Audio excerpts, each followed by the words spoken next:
Audreco Conception, bonjour.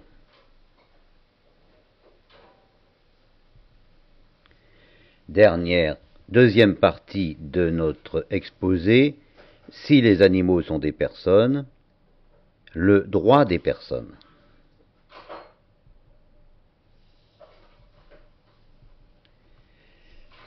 Nous avons vu que l'explication qu'on pouvait donner au comportement de nombreux scientifiques tenait à une sorte de problème qu'ils avaient avec l'existence ou la non-existence de Dieu. Supposons maintenant que vous n'entreteniez pas de problème grave avec Dieu, ou encore que vous acceptiez que cette question ne soit pas véritablement à l'ordre du jour. Vous n'éprouvez donc pas de difficulté à admettre les faits, comme le font les scientifiques auxquels nous avons fait appel. Vous n'éprouvez pas de difficulté à admettre que des faits, quand ils sont scientifiquement acquis, parlent par eux-mêmes, et donc les animaux sont pourvus de conscience, sont des personnes à part entière, et nous pouvons, si vous le voulez bien, continuer notre conversation. Qui nous conduit maintenant à nous poser cette question. Dire que les animaux sont des personnes, c'est bien joli, mais qu'est-ce que cela veut dire pratiquement?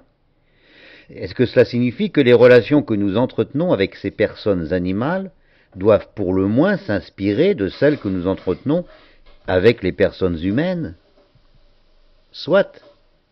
Mais comment faire pratiquement? Est-ce même seulement possible? Je lis déjà sur vos lèvres un mot bien difficile, le mot droit. Les relations entre les personnes sont, dans notre esprit en tout cas, commandées par quelque chose qui pourrait ressembler aux droits naturels des personnes. On parle bien des droits de l'homme, qui sont plus ou moins respectés dans un certain nombre de pays. Y aurait-il à définir des droits de l'animal comme on parle des droits de la personne? Et de fait, si les animaux sont des personnes, ils auraient donc des droits, et la seule manière de bien nous comporter est de considérer ces droits et de les respecter. Nous devrions donc reconnaître des droits de l'animal. Petit problème. J'ai bien peur qu'une telle piste ne nous mène qu'à de stériles bavardages. Écartons pour le moment la manière dont sont réellement pris en compte les droits des humains de par le monde, y compris dans les pays démocratiques où l'on est censé les respecter. Pour nous en tenir à l'observation de ce que nous enseigne la nature. Vous connaissez mon principe et ma théorie, chaque fois que l'on s'écarte de la nature, on arrive sans doute à des horreurs. Et d'ailleurs, c'est exactement ce qu'exprimait Voltaire en disant « Qui fait l'ange fait la bête ». C'est qu'à mon avis, dès qu'on s'éloigne des routes de la nature, on part sur la route des mensonges. Quel droit dans la nature? Et donc de fait, quels seraient les droits naturels? Dans un premier temps, j'aurais tendance à dire que je n'en vois que deux, et de vous défier de m'en trouver un troisième. Le premier, c'est celui d'avoir le droit, si l'on veut, de choisir de lutter jour par jour, heure par heure, pour tenter de survivre. Et le second, c'est de décider qu'on est fatigué de cette lutte, et qu'on ne tente plus de survivre, qu'on accepte de mourir. On peut même, d'ailleurs, c'est un droit naturel, qu'on le veuille ou non, décider de mettre fin à sa vie, et il est absolument certain que certains animaux le font, exactement comme certains humains le font.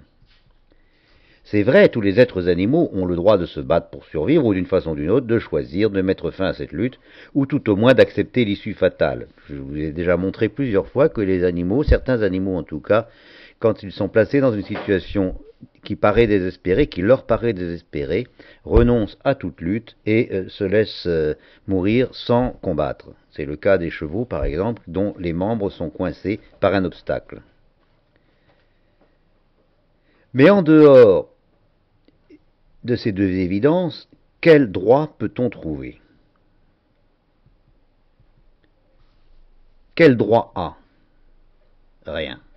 La scène est vide et selon moi, ce que vous construirez de ce côté-là sera toujours fort proche du carton-pâte, avec les défauts du carton-pâte. Cela peut paraître brillant, mais ça ne résiste pas à la première pluie, c'est-à-dire à la première difficulté. Enfin, pour être tout à fait complet sur ce sujet, je dois reconnaître que l'on pourrait, mais seulement dans une certaine mesure, observer au moins, mais seulement chez les espèces sociales, d'autres formes de droits qui sont plus ou moins respectées par les membres de la même espèce. Par exemple, nous l'avons vu, on remarque très généralement dans le monde animal quelque chose qui s'apparente au droit de propriété. À l'évidence, la propriété acquise par un individu ou par un groupe sur un territoire semble largement respectée par les autres individus de la même espèce, et cela même dans le cas où ces individus extérieurs seraient plus forts et plus nombreux. On observe qu'un animal moins fort, qui est confronté sur son territoire à un animal plus fort que lui, gagne la bataille si jamais bataille il y a lieu. On dirait que l'animal qui pénètre sur un territoire qui n'est pas à lui est en quelque sorte en partie inhibé dans ses moyens de combat et il perd le combat quand en général il l'accepte, en général il fuit. Cette situation, me direz-vous, s'explique surtout par le fait que celui qui défend son territoire voit son ardeur décuplée. Il est enragé de défendre son territoire, alors que celui qui y pénètre est généralement inhibé. On voit la même chose lorsque, par exemple, des personnes âgées sont agressées chez elles par de jeunes loupards qui sont beaucoup plus forts qu'elles. Eh bien, on constate souvent qu'une vieille dame âgée s'est défendue de façon remarquable et extraordinaire et qu'elle a gagné une sorte de combat, si je puis dire, avec quelqu'un qui était beaucoup plus fort qu'elle.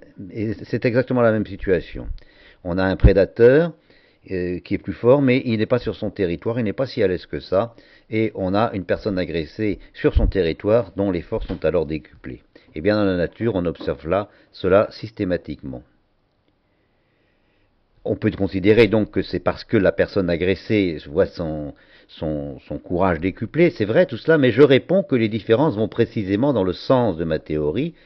Et si cette conception est vraie, on observerait que le droit de propriété qui est reconnu aux individus par les penseurs et les économistes libéraux serait en effet, au sens propre, un réel droit naturel. Ce serait alors une vraie réflexion à avoir sur ce droit de propriété et les libéraux reconnaissent un droit naturel à la propriété, mais à mon avis, on pourrait y réfléchir et si on voulait le rapprocher d'une sorte de droit naturel à la propriété, il faudrait lui en donner les caractéristiques. En effet, le droit de propriété de l'animal ne vaut que dans un certain temps et dans certaines conditions. Je m'explique mieux. Si l'animal quitte son territoire, il est absolument certain que personne ne va respecter son droit de propriété et l'animal va immédiatement voir son territoire occupé par quelqu'un d'autre. Et quand il reviendra, ce sera lui l'intrus. De même, la propriété d'un territoire n'est absolument pas héréditaire. Ce n'est pas parce que vous avez un animal à la propriété d'un territoire que ses enfants en auront le droit, la propriété. Cette réflexion d'ailleurs doit être bien expliquée. Par exemple, chez certaines espèces comme les lions, ce n'est pas un individu qui est propriétaire d'un territoire, mais un groupe d'individus. Et on pourrait considérer que dans ce cas, la meute de lions, le groupe de lions, garde la propriété du territoire même quand les premiers accédants meurent. En réalité, ce n'est pas exactement ce qui se passe. Et il faudrait sans cesse, sans doute, s'inspirer du droit naturel pour le rendre conforme en ce qui concerne le droit de propriété chez les humains.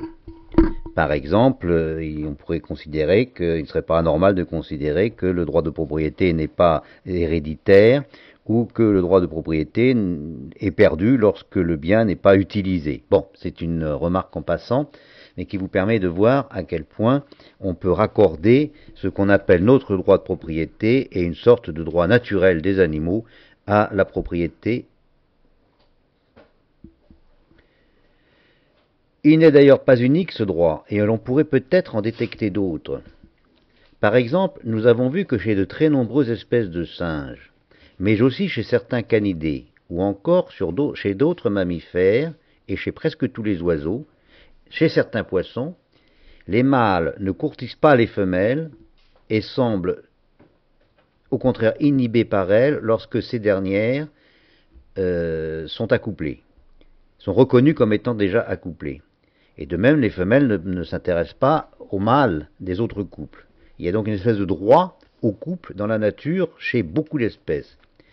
C'est très intéressant parce que même lorsque vous avez dans un couple un mâle qui est plus faible qu'un autre qui serait solitaire, le mâle solitaire respecte la conjugalité du couple et n'agresse pas ce mâle qui est pourtant moins fort que lui. Alors, naturellement, ce n'est pas vrai de manière absolue, mais c'est en tout cas vrai de manière relative, et notamment chez les oiseaux. On pourrait parler donc d'une sorte de droit conjugal, je n'ai pas trouvé d'autre expression, et si tel est le cas, la liberté des mœurs observée au sein de notre espèce ne constituerait donc pas un progrès, comme nous avons tendance à le croire. Bien, maintenant, vous êtes d'accord avec moi sur le fait que ces droits sont tout de même à portée fortement limitée et qu'ils n'ont pas du tout le côté coercitif que nous croyons qu'ils pourraient avoir. Il n'y a pas de droit très absolu dans la nature. Mais sans droit, en ce cas, comment respecter des droits de l'animal? On pourrait s'inspirer de la relation que nous entretenons avec les personnes humaines, soit, mais sommes-nous réellement d'accord sur un sujet qui paraît aussi simple? Ces réserves faites, on observera cependant que le caractère très relatif de ces droits, fonction surtout du courage et de la détermination de leurs propriétaires à les défendre, est dépourvu de caractère absolu. Prenons le droit de propriété. Tant qu'un oiseau manifeste sa présence de façon ferme par des chants et par des comportements très caractéristiques, son droit est respecté. Mais s'il commence à faiblir, s'il est fatigué, s'il chante moins, eh bien, on peut tenir pour certain que très rapidement, des concurrents remettront en jeu le droit à la propriété. Il ne nous reste finalement que deux démarches. En oubliant la troisième, la démarche telle que les esclavagistes et autres exterminations. On peut, par rapport aux autres représentants d'une espèce, avoir une démarche qui vise à son extermination. J'oublie cette démarche. Mais pour les gens qui veulent du bien aux animaux, il ne reste que deux démarches positives, quelque variées que puissent être les démarches positives. Il n'y a que deux manières de se comporter, et de façon simpliste, j'appellerai la première paternaliste et la seconde libérale. Expliquons-nous.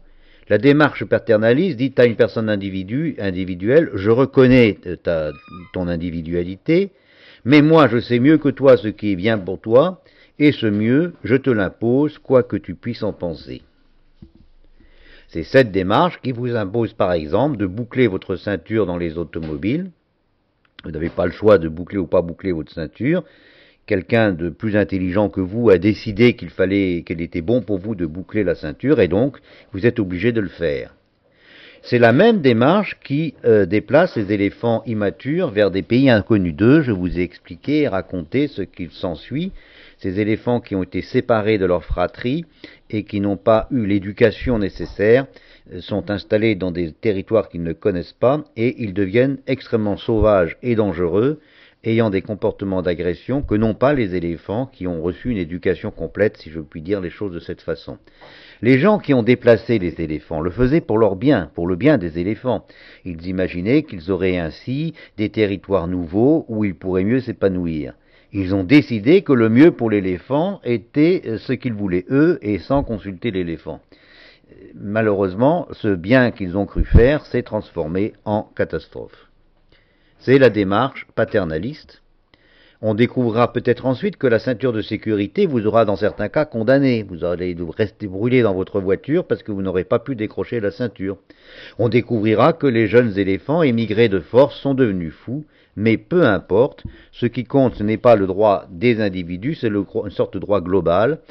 Et de façon globale, on peut effectivement considérer que les personnes meurent plus parce qu'elles n'ont pas porté, le nombre de personnes qui meurent parce qu'elles n'avaient pas leur ceinture est plus important que celles qui meurent parce qu'elles en la portaient. Donc on peut considérer que le droit de l'individu s'efface devant le droit collectif, et qu'il est donc bon que tout le monde porte la ceinture, même si l'on sait pertinemment que certains mourront parce qu'ils portent la ceinture. De même, on peut considérer que si l'on avait laissé les éléphants chez eux, ils auraient fini par être trop nombreux, donc cela aurait nui au groupe. Donc tant pis si une partie de ceux que l'on déménage, si je puis dire ainsi, vont devenir fous et seront abattus. Globalement, la solution est bonne. Donc tant pis pour les individus, ce qui compte, c'est le groupe. Est-ce qu'une telle démarche est paternaliste? On pourrait en discuter. J'aurais tendance à dire qu'elle est plutôt maternaliste. Ce sont les femelles, les mères, qui veulent ainsi faire le bonheur de leurs petits ou de leurs enfants et qui pensent savoir mieux que ces enfants ce qui sera bon pour eux. Et reconnaître ainsi qu'il y a une comparaison à faire entre un dictateur et une mère. À l'évidence, on entre là sur un autre sujet qui pourrait faire un débat intéressant, mais qui s'écarte un peu de ce dont nous parlons aujourd'hui. N'allons pas plus loin, notons simplement qu'à l'opposé de cette démarche, son contraire est la démarche libérale, qui admet en principe que nul ne sait mieux que l'individu lui-même ce qui est le mieux ou le moins mauvais pour lui. Dans la démarche libérale, on ne décide pas à votre place si vous voulez porter une ceinture ou pas, c'est votre choix, et vous avez le droit de faire, si vous le voulez, un mauvais choix. On admet que l'individu peut se tromper, et qu'il fasse ainsi son malheur, il a le droit à faire son malheur. La démarche libérale, c'est reconnaître de manière absolue ce droit à l'erreur, ce droit au mauvais choix. Je garde dans une démarche libérale le droit de perdre la vie en ne bouclant pas ma ceinture, et l'éléphant garde celui de vivre, même s'il doit en mourir ensuite, auprès des siens. Une manière de formuler la conception libérale des relations serait celle-ci. Chez les humains, on dit « tu ne violeras pas les droits naturels d'un autre être humain ». Sa transcription au monde animal serait « tu ne violeras pas les droits naturels d'un autre être vivant ». Seulement, c'est bien joli de penser cela, mais est-ce qu'une telle affirmation peut devenir autre chose que ce que l'on appelle une utopie, c'est-à-dire quelque chose que l'on voudrait bien qu'il soit vrai, mais qui n'est pas réalisable? En octobre 2011, les parcs aquatiques de Californie et de Floride ont été poursuivis en justice pour manquement au 13e amendement de la Constitution américaine, qui dit en gros ni esclavage, ni servitude involontaire, si ce n'est en punition de crimes dont le coupable aura été dûment convaincu, n'existeront aux États-Unis ni dans aucun lieu soumis à leur juridiction. Les parcs aquatiques traitent-ils leurs salariés en esclaves? Tiennent-ils ces derniers en servitude? Oui, ont dit les plaignants. Ah bon? Tous leurs salariés? Non. En réalité, seulement 5 d'entre eux. Mais qui sont ces 5? Eh bien, il s'agit de 5 orques qui travaillent dans ces parcs. Pour ceux qui ne le savent pas, les orques sont de la famille des baleines et ressemblent à d'énormes dauphins. Amis des orques, ne vous réjouissez pas, les parcs ont été poursuivis parce qu'ils faisaient travailler les orques dans les bassins, trop petits pour eux, mais pour autant, le procès n'a pas eu lieu puisque le 15 novembre 2011, un juge américain a jugé que cette requête n'était pas recevable en disant que le 13e amendement ne pouvait pas s'étendre à des animaux. Cependant, tout espoir n'est pas permis parce que l'avocat des orques a fait appel de cette décision dont il démontre la cohérence. Et il dit « L'esclavage ne dépend, nous en sommes bien d'accord, ni de la race, ni du sexe, ni de l'ethnie de l'individu. Et donc, on ne va pas dire la loi ne s'applique pas parce que vous êtes noir ou la loi ne s'applique pas parce que vous êtes une femme. Après tout, pourquoi dirait-on que la loi ne s'applique pas parce que vous êtes un animal? La contrainte, l'avilissement, l'assujettissement sont les caractéristiques de l'esclavage, vous en êtes bien d'accord? L'esclavage, c'est contraindre, c'est humilier, c'est rendre dépendant. Eh bien, c'est les caractéristiques de l'esclavage. Or, les orques endurent les trois. Les orques devraient donc bénéficier de la protection de la loi américaine. Et selon moi, il est absolument certain que tôt ou tard les orques ou leurs descendants auront finalement gain de cause. Dans un mois, dans un an, dans 10 ans, plus peut-être, mais elles auront gain de cause. Et les contemporains de cette future décision de justice ne comprendront pas comment leurs prédécesseurs, c'est-à-dire nous, ont pu accepter d'imposer à des animaux des conditions de vie qu'ils jugeront inhumaines ou inanimales, comme vous voudrez. Nous ne comprenons pas l'esclavage qui existe encore aujourd'hui et qui existait hier.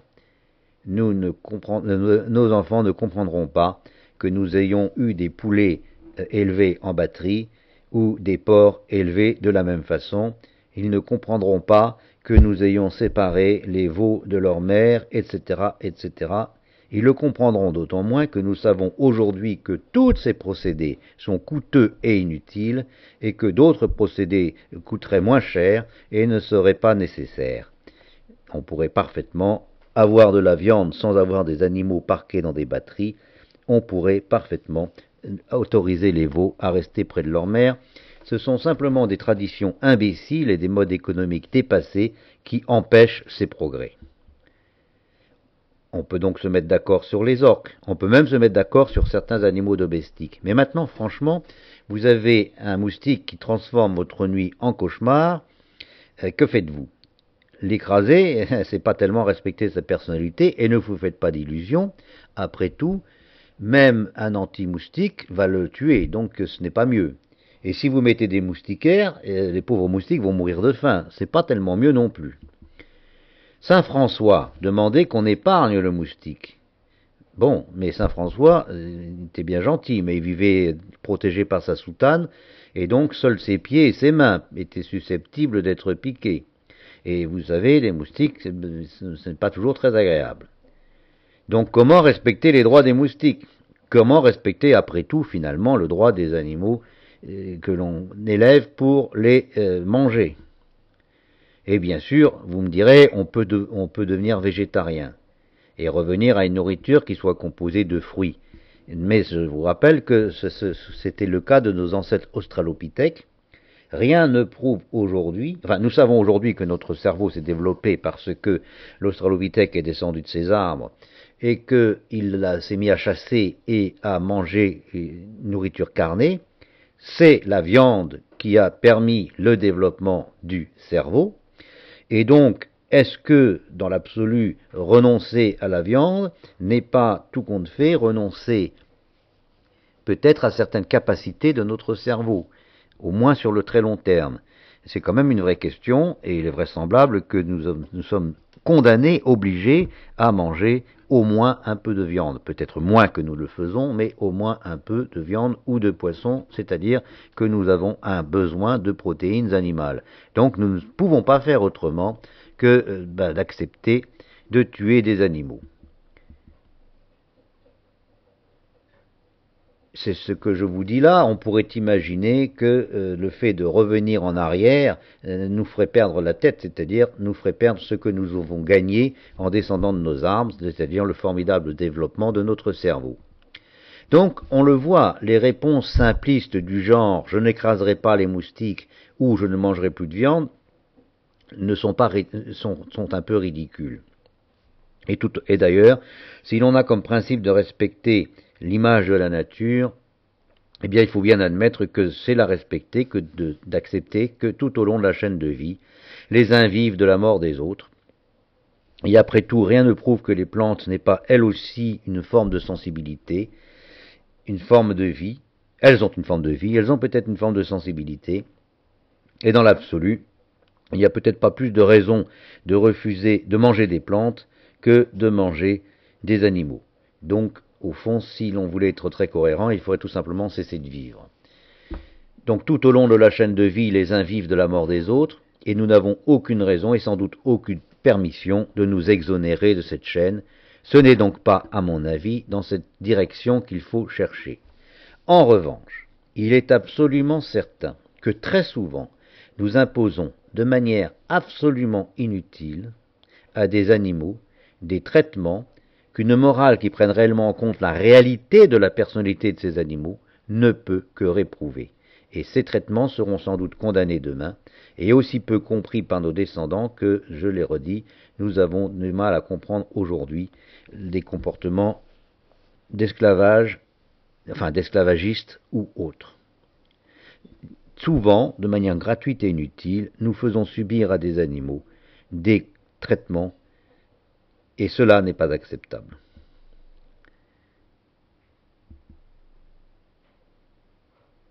Je vous remercie de votre attention.